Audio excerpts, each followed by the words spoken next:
Gentlemen, welcome to our channel. If you, like me, do not support adultery and believes that cheaters should be fully responsible for their actions, then like this video and do not forget to subscribe to the channel. Well, let's get started. Let me introduce myself. My name is Rick. During my school and college years, most of the people I came across called me a computer geek. Although I can't call myself the most attractive person on the planet, I certainly don't consider myself plain. At 6 feet tall and weighing about 170 pounds, I have light brown hair. Despite the fact that I am fond of computers, computer programs, and computer games, I manage to go on dates. It is safe to say that the hobby of technology has been a constant occupation in my life, since I cannot recall a case when I was not interested in these topics. When someone had problems with the computer, he instinctively turned to me for help. It was thanks to this reputation that I met Karen, who later became my beloved wife. This story began 7 years ago when we were students at the University of Wisconsin. While Karen was studying law under the ABAL program, I immersed myself in the world of computer science. Karen aspired to become a corporate lawyer, and I was fascinated by expanding my knowledge of computers and programming. It was at this time that Karen encountered difficulties in mastering the computer system. In search of help, she turned to one of the teachers of the Department of Computer Science, who referred her to me. Recognizing my knowledge in this area, I was happy to offer my help. As a result of our joint work, I helped Karen to understand the computer, which allowed her to significantly expand her capabilities in solving various computer problems. Throughout the journey, an incredible bond developed between us, which grew into a true friendship that made us inseparable. So, let me introduce you to Karen, a charming person with stunning blonde curls and an amazing figure. Undoubtedly, she is a very beautiful girl. In addition to physical data, Karen has an outstanding personality, easily establishing contacts with any person. Her sympathy does not require much effort, and I felt that I was genuinely attracted to her. Over time, my affection for her grew exponentially, and eventually, I fell madly in love with her. She embodies everything that most men want and exceeds all my expectations. Despite everything, I stumbled upon her, and she not only discovered me, but also fell deeply in love.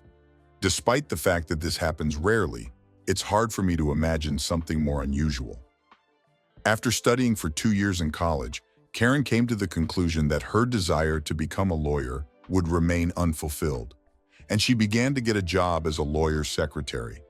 Eventually, a well-known brokerage firm noticed her talents and offered her a job, which she gladly took up. Surprisingly, just 2 months later, we were married. Despite the difficulties, she worked hard and provided for us while I was getting an education. Her single-mindedness, determination, and goodwill allowed her to climb the ladder of success, as a result of which she was transferred to the respected Chicago headquarters. There she took the position of assistant head of the legal department of the firm. Meanwhile, I successfully completed my computer science degree and realized that I was going to have a lucrative career in the field of computer game development. Realizing this, I started doing business and created my own business. Over the years, I've created many popular computer games that are probably familiar to you or your children. I have accumulated a large fortune that allows me to lead a comfortable life without overworking. As a result of a successful career, my partner Karen and I moved to Highland Park, a charming suburb of Chicago, located on the shores of Lake Michigan. Despite financial stability, we continue to work not out of necessity, but because we sincerely like what we do. To keep myself from stagnating, I opened an underground business in Milwaukee. The new case is related to the investigation of fraud with computer programs through my company McAfee Inc., which is conveniently located just an hour's drive from my place of residence. I established contacts with the Institute of Computer Technology, which provided me with confidential communications. At first, I had a modest customer base, but thanks to positive word of mouth, it was constantly expanding.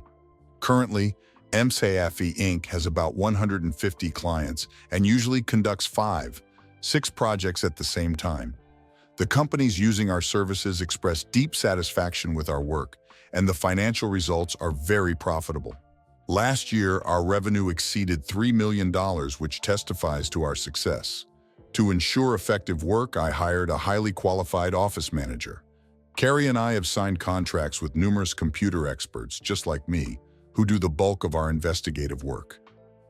In order to comply with the principles of objectivity, we alternate these specialists in different projects, not allowing them to get too attached to a particular client. Our company, in turn, consists only of Carrie, me, and the specialists we hired. As payment for their services, they receive a percentage of the cost of the project. Since the software industry is highly profitable, maintaining strict confidentiality and secrecy is of paramount importance. That's why I always remain anonymous. I am completely unknown to all employees of the company, including Carrie. This is mainly due to the fact that I constantly hide my identity by changing clothes during research, as well as the desire to keep the absolute secret of my participation. Over the years, I have honed my skills in creating various disguises to deceive everyone around me. I get a salary for working on the case, just like any other employee of the investigative department. However, the earnings go to a separate account opened by me under a pseudonym. Most of the investigations are carried out by my contract employees, but from time to time, I personally take up the case just for the thrill. Karen doesn't know anything about CSFI, so I cleverly use the excuse of visiting my game distributor in Milwaukee to escape for a few days and investigate. Despite the fact that my entire business of computer games for CSFI is conducted via the internet, I still arrive at the company's apartment in Milwaukee, where I quietly park my luxury Beamer in the garage and, after changing into different camouflage suits, go to my destination in a company car. Currently, I drive a Buick car to the office to collect investigation materials and travel wherever it is necessary to fulfill my official duties. Sometimes these are local trips, sometimes to New York, Southeast Asia, or anywhere else. After completing the assigned tasks, I return to Milwaukee, do the same procedure in reverse order, and go home. You can assume that during all these trips I indulge in infidelity, take every opportunity to meet women and betray my wife. Contrary to popular belief, I am deeply devoted to my wife and our marriage and would never intentionally harm her. But the same cannot be said about Karen, and that is why I feel obliged to share this story.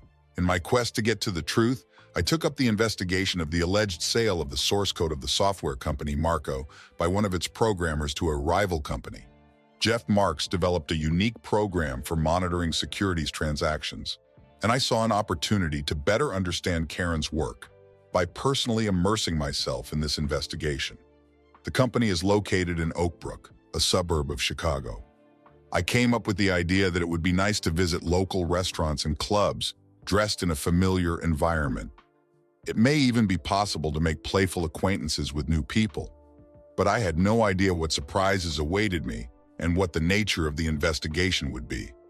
Armed with all the necessary information provided by Carrie, my office manager, I decided to stay at the Drake Hotel in Oak Brook, conveniently located just a short drive from Marco's software. Upon arrival at Marco's, Jeff Marcus met me after a short wait.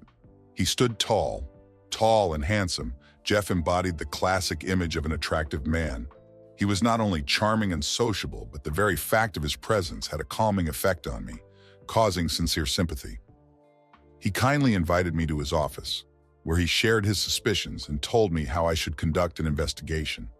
With great generosity, he provided me with all the necessary resources right in his office. In addition, he did not forget to inform his colleagues that I hold a respected position as a special projects manager for one of their valued clients, who is tasked with solving any issues regarding the application of the program in cooperation with my company. I believed that the approach we had chosen would be successful, and we acted accordingly.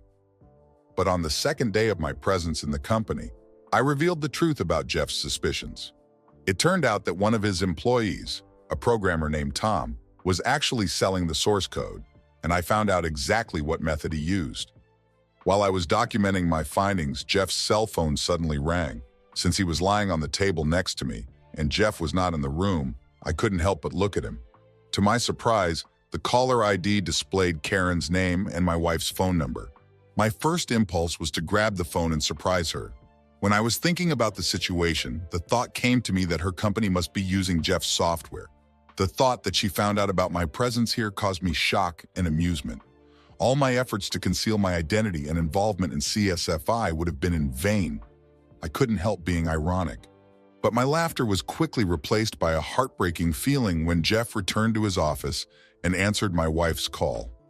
The words he uttered shattered my brain. "Karen, I'm glad you called. I had an incredible time last night. Would you like to have dinner with me at the Morton restaurant at 6:30 p.m.? Okay, I'll see you there. After that, we can go to your place for dessert. Take care of yourself." I was completely shocked by this unexpected invitation. I was so shocked that I probably looked like a zombie, and I was sick to the point that I thought I might lose my breakfast right on the table. My heart was pounding so hard that I was afraid I might have a heart attack. I went to the toilet and sat there in a stall until my pulse calmed down and I could not recover. Karen's action took me by surprise. I always thought that our love for each other is mutual, and only now I found out that today she is dating Jeff again. Jeff's comments about the previous night spoke of a level of intimacy that could only occur through intimate contact. It was hard for me to understand how this could have happened, because I had no signs that Karen was unfaithful. Our intimate life has always been satisfactory, and she has never expressed dissatisfaction or unmet needs. Understanding her infidelity left me completely bewildered and heartbroken. I couldn't help but wonder how she could betray me, the one she claimed to love. Was her love for me sincere? Thinking about our marriage, I couldn't help but wonder if it wasn't built on a lie. Was everything we had just an appearance? At that moment, it seemed to me that my whole world was collapsing around me. All the efforts and sacrifices I had made for our relationship suddenly seemed in vain to me. But after regaining my composure and not allowing myself to lose control of the situation, I realized how important it was to confirm my suspicions with hard evidence. It is very important to collect as many facts as possible before making any conclusions. I decided to implement the action plan and returned to the office with Jeff to complete the project. My goal was to complete the work as soon as possible in order to allocate the next days to study this problem. Despite the fact that it was difficult for me to remain calm, I did not succumb to the desire to enter into a conflict with Jeff, realizing that this would be an unwise step. To my disappointment, Jeff, with a smug expression on his face, apologized for his inappropriate words in my presence. He confessed, "I'm sorry to say this in front of you, but this woman is incredibly attractive. I met her a few weeks ago in the office of one of my clients. At the first meeting, we immediately found a common language. Despite the fact that I didn't like him at first, I understood why Karen became attached to him, because it was incredibly pleasant to communicate with him." He went on to say that Karen had told him that the next time her husband, whom she called Computer Boy, went out of town on business, she would ask him to meet. Just yesterday she called, and it was impossible for me to resist the charm of such an amazing woman. Everything was bubbling inside me, but I managed to pull myself together. She confessed that she married a computer scientist because she knew that over time he would become rich and provide her with a comfortable life. She said with a grin that attractive women like me still can't resist me. Curiosity got the better of me, and I asked if she really loved him. To my surprise, she confessed her love for him, but at the same time admitted that she likes passionate affairs on the side. It's amazing how much information I got from him that morning. The mention of the Computer Boy left me in no doubt that it really was my Karen. It became painfully clear that she had betrayed our marriage by getting involved not only with him, but also, possibly, with others. I couldn't help but realize the extent of my awareness.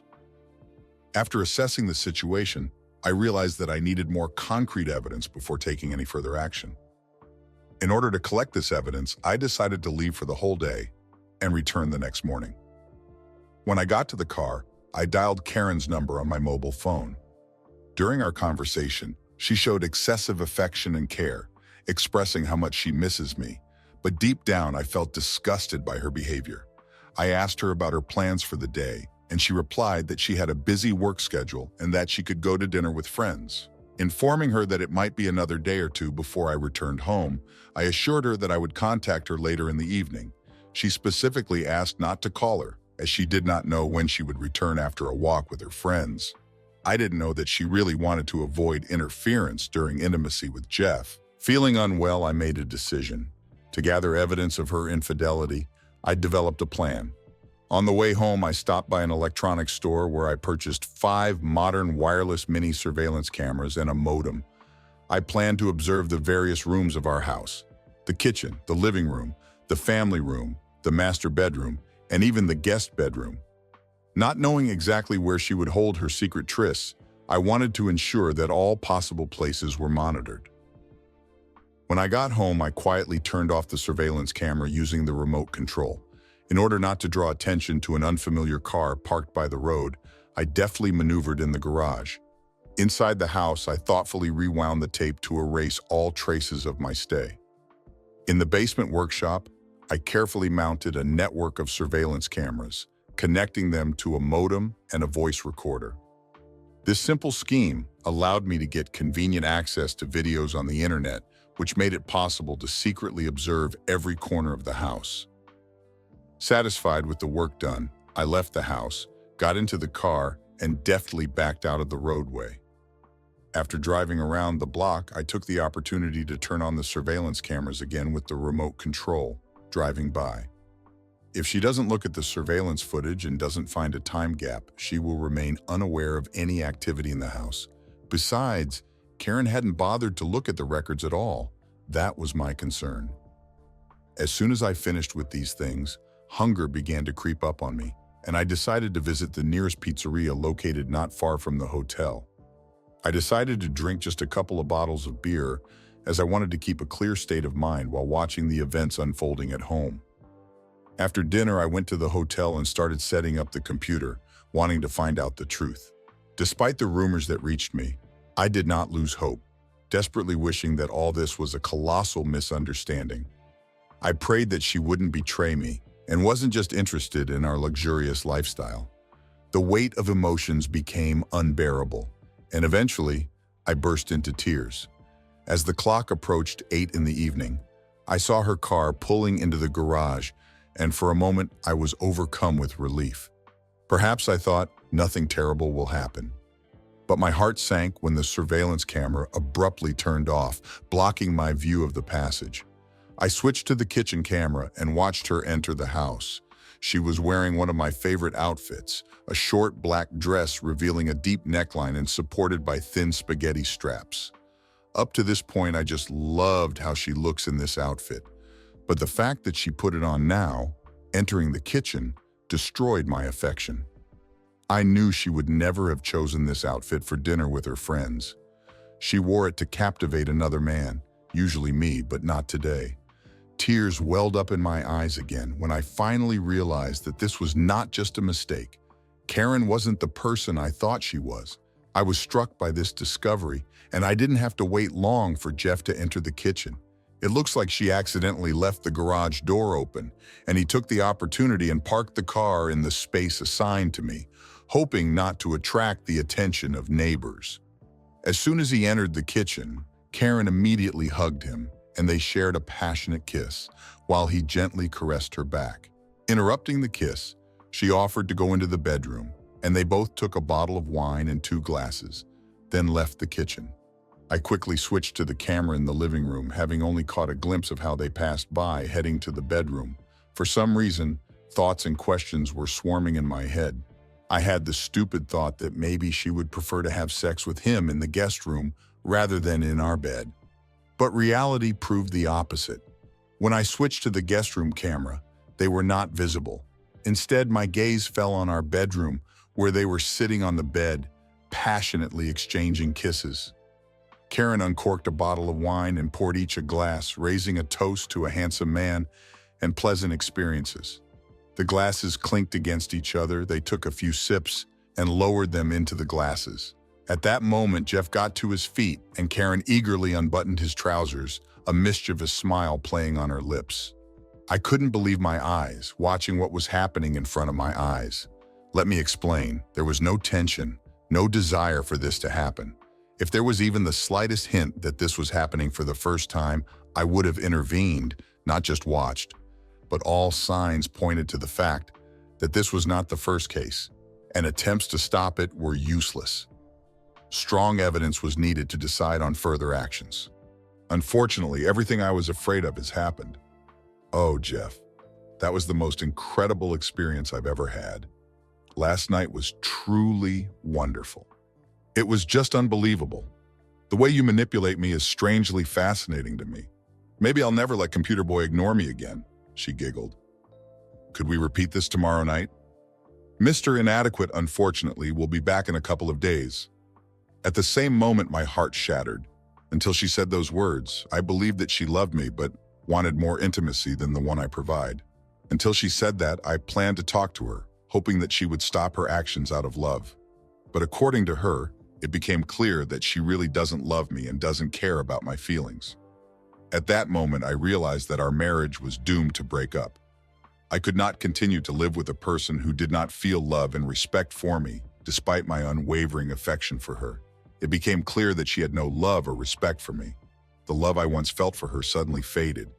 I didn't expect such an outcome, but it became an obvious reality for me. I closed myself emotionally. The evidence I had gathered was enough, and to be honest, I didn't want to find out anything more. I don't know anything about their further actions, whether he stayed overnight or immediately left. It didn't matter to me anymore. It seemed impossible to imagine a more crushing blow to the heart than the one I experienced at that moment. My love is dead. Despite the need to move forward, I couldn't help but feel sad about the loss. Depressed, I turned off everything, went to bed, and let loose tears until morning came. When I got out of bed and saw my reflection in the mirror, I realized that the upcoming day would be difficult. My eyes were swollen, I looked disheveled, but I understood that the task was set. Thoughts of ending our marriage and taking revenge on her for hurting me consumed me. I understood that revenge was immature, but I thought it was necessary for my healing. Surprisingly, I didn't hold a grudge against Jeff either. It would be unfair if he had an affair with someone else's wife, destroyed their marriage, and did not face the consequences. I was determined to get back at him and then hopefully move away from this situation. I came to Jeff's office with a ready-made plan, confident that being a computer-savvy person, I would be able to implement it without any problems. I wanted to make sure that there was no evidence pointing to me. Physical damage was no longer my desire. All I wanted was revenge, and both of them would pay a heavy price for it. When Jeff left for a meeting in the boardroom, I took the opportunity and found his keys. In order to gain access to his house, where he kept archived copies of his source texts, I decided to make copies in advance. Although I already had authorized access to his computer system, I managed to gain unauthorized access to his security files and find out all the passwords belonging to him and his programmers. To ensure that its source code will be permanently deleted, I have developed a small virus program. This program had to carefully find and erase all copies of his program located on all disks on his network, including computers connected to his home and his clients' devices. Anticipating the consequences, I knew that activating this program would lead to an immediate change of all passwords, which would actually deprive anyone of access to the system. In order to completely destroy his valuable program and himself, I decided to take drastic measures. Using my wife's computer at her workplace, I skillfully used her password to gain access to the tracking program. After that, I initiated the transfer of $200,000 from my work account to Jeff's account, but I didn't stop there. Next, I transferred these funds to a newly created account in Jeff's name in an offshore zone known as the Granin Islands. Having completed all operations, I hurried to eliminate all traces of the money transfer. Although it would not be easy, I was sure that an experienced analyst would eventually be able to track these funds. I wasn't sure if Jeff and Karen had gotten close on Wednesday night, but I assumed they had. At the moment, I didn't care anymore. The next morning, Thursday, I scheduled the launch of my virus program. At 9 a.m. on Friday, I gave Jeff my report on the theft of the program code and told him that CSFI would bill him for my services. Deep down, I knew that this bill would never be paid, but I didn't care anymore. When I left his office, he said goodbye to me, saying that it was nice to meet me. If he only knew the truth, he wouldn't have said those words. With a smile on my face, I held out my hand to him, wishing him luck. Deep down, I knew he would need it. Determined, I made it to his house, where I easily got inside, using the spare keys that I'd secretly copied. Inside, I came across a treasure trove of archived copies of his program. Without hesitation, I collected them all and went on a trip to Milwaukee. When I got to my apartment, I wasted no time making a cozy fire in the fireplace. While the flames danced, I carefully destroyed every copy of his program. You see, I was not going to profit from his abilities as a programmer, but I wanted to take revenge while preserving my honesty and honor. That Thursday night, I stayed put, looking forward to the impending chaos. And now the question remains relevant. How did all this happen? On Friday morning, I went into the office to inform Carrie about the completion of the project and that the Marcos software was ready for billing. She assured me that she would perform all the necessary actions and ensure that the fee was credited to my account. After leaving the office, I returned home, where I was met by a distraught Karen in tears. She said that she was sent home in connection with the ongoing investigation of securities fraud, in particular with the transfer of money from our account. I was stunned by this news and asked her to provide me with more detailed information. Karen said that she only knew about the transfer of money to the name of a certain Jeff Marcus, and that was the end of her knowledge on this issue. I asked her about Jeff Marcos, and she said she met him at the office a few weeks ago. At the same time, she admitted that she did not know him very well and was not aware of the current situation. Marcos' software was in a complete mess. Everyone was shocked. Around 9 o'clock in the morning, all the employees were working hard, and suddenly everything stopped. None of the programmers, including Jeff, could access the system. And incessant phone calls indicated that customers could not use the tracking program. Although I was not a direct witness of the events, my description accurately reflects the unfolding situation. I later found out that Jeff fired Tom because of his involvement in the source code theft. Surprisingly, Jeff also blamed Tom for the unfortunate turn of events. Frankly speaking, Tom was not completely innocent, so it seems fair that he should bear responsibility for the consequences.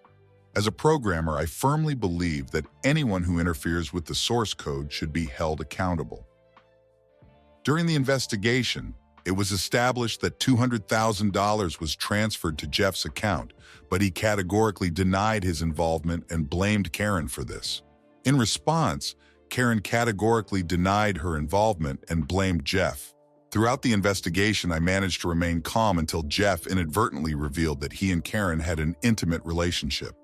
This revelation made me turn to Karen, who confessed everything with tears in her eyes, expressing deep remorse and begging me for forgiveness. She claimed that it was a solitary act caused by her overwhelming loneliness during my long absence. Although I realized that her explanation was false, I decided not to dispute it. At that time, it no longer mattered. As a result, Jeff was found guilty of securities fraud, fined $50,000, and sentenced to 6 months in prison. I was informed that he would be released in 3 months for good behavior. But unfortunately, after his release, he lost both his program and his company. As far as I know, he is currently working as a programmer for one of his competitors, coincidentally along with Tom. And one more note.